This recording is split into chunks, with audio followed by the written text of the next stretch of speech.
This is Richard Lynch. You're watching ilovelimerick.com, and we are here with Mark Quinn, who is about, believe it or not, to climb Mount Everest in aid of the Shane Geoghegan Trust. Hi Mark, how are you doing? Doing good, Rich. How are you doing? Absolutely fantastic.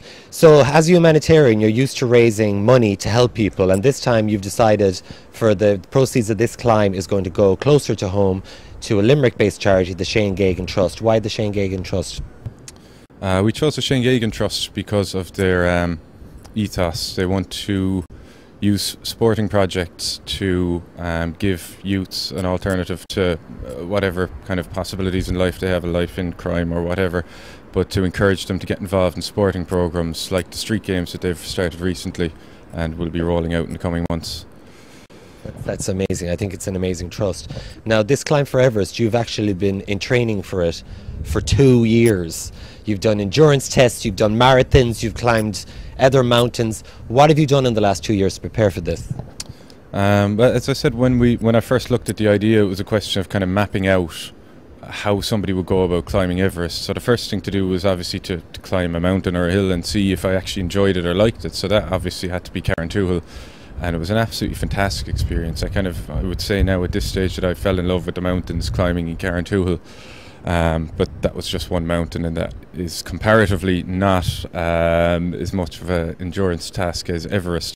So I then went to Poland and Slovakia and did about a week and a half of solid every day, going out, getting up 5, 6 in the morning, going out, trekking in the mountains. And that was absolutely fantastic. That was even better again. And from there then endurance testing was one of the things that had to be done. So I set up that along this course of climbing mountains I'd run 2 marathons, train for and run 2 marathons as well. And I ran the Dublin City Marathon. The second one was the inaugural Great Limerick Run at Limerick City Marathon. That was absolutely fantastic to come back to Limerick and do a marathon here. After that then, early last year was kind of a very big turning point really in the whole training. And that was to go to Argentina to climb the highest mountain in the world outside of Asia, which is Aconcagua, and that stands at 6,962 meters above sea level, just under 7 kilometers. And that's one of the mountains in the world that is a suitable altitude test for Mount Everest.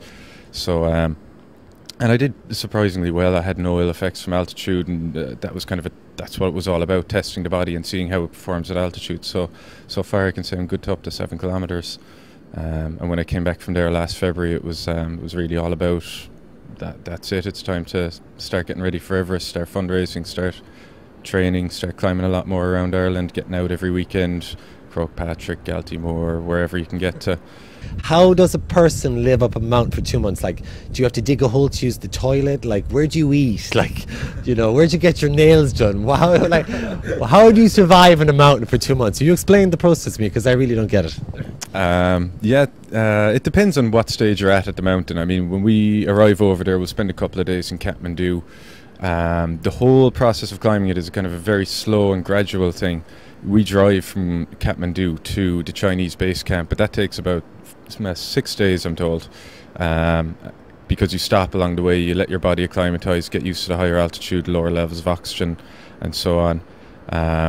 When we get to Chinese base camp, then we trek to advanced base camp, and both of those places will be comparative to higher up, quite luxurious. They'll have mess tents where food will be cooked for us. It's not going to be gourmet food or anything like that, but it'll contain all the stuff we need. Higher up then it'll be we'll have our own high altitude stoves that we'll cook with in some of the higher camps, and then at the very top it'll be dehydrated meals. You'll go out and you'll dig your snow, you'll bring it into the tent, you'll melt it, you'll add your powdered food to it, and you'll eat that, and well, there'll be about 2,000 calories in one of those meals. It's not going to be very nutritious, but it'll keep you going. Are you not scared?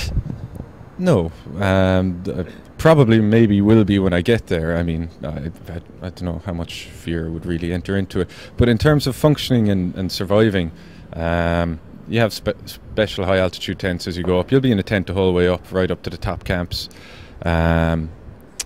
It'll get a bit more difficult at the top camp.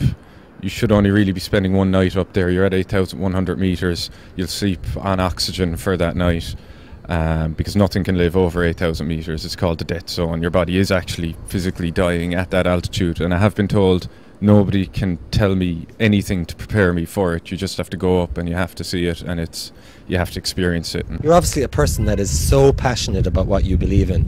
Like, you're really going out on a limb to help the Shane Geoghegan Trust. All right, so for the next 2 months while you're up the mountain, what can people do to help you? How can they help you? What do you need from people watching this? We're in the process of getting ready to launch the 30,000 feet for Shane campaign, where we're going to try and get €1 sponsored for every foot of Mount Everest, which is 29,035 feet, but we've just rounded it up to 30,000.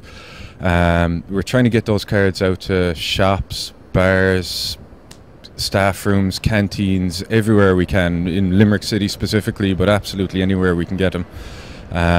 And just for people to put down their name, to give €1 or to give whatever they want to support the Shane Geoghegan Trust, and to have their name down on that foot of the mountain.